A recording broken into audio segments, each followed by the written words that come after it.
every day has the same ritual for Funiwe. To treat her tuberculosis, she swallows 1 tablet of linezolid, a patented drug that costs $63 a dose.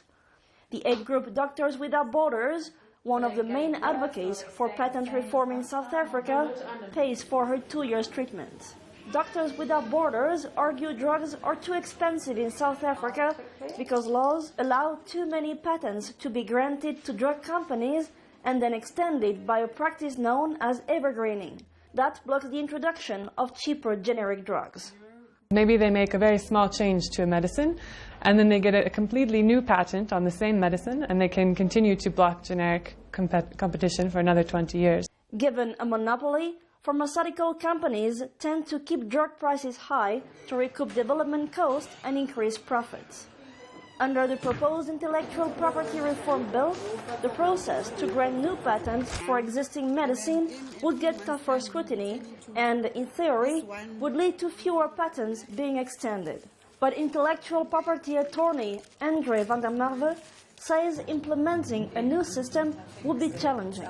In order to examine those applications, you need teams of technical examiners, which South Africa doesn't have, and we would struggle to find those. Once you start requiring examination, the process becomes longer and it's more expensive, and someone's got to pay these people to do that work. Generic drug producer Paul Enley, the CEO of Pharma Dynamics, argues that evergreening costs South Africans. The litigation cost in attempting to revoke a patent runs into many, many millions of rands.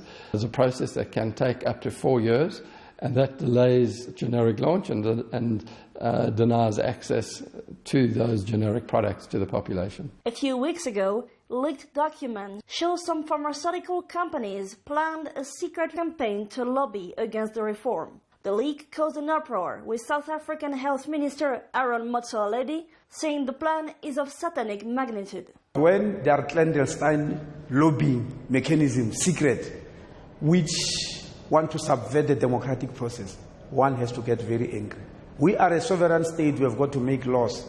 And if the laws are challenged, they must be challenged openly in the public arena. Motsoaledi says reform is a must in his country and throughout Africa, especially for AIDS patients who need antiretroviral drugs. Of the 8 million people worldwide who are on ARVs, 6 million are in sub-Saharan Africa, and 80% of them depend on generics from India. If it was not generics from India, we wouldn't be able as Africa to treat so many people.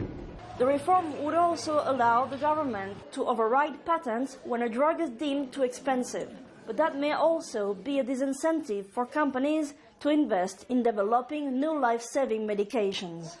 Emilie IOB for VOA News, Johannesburg.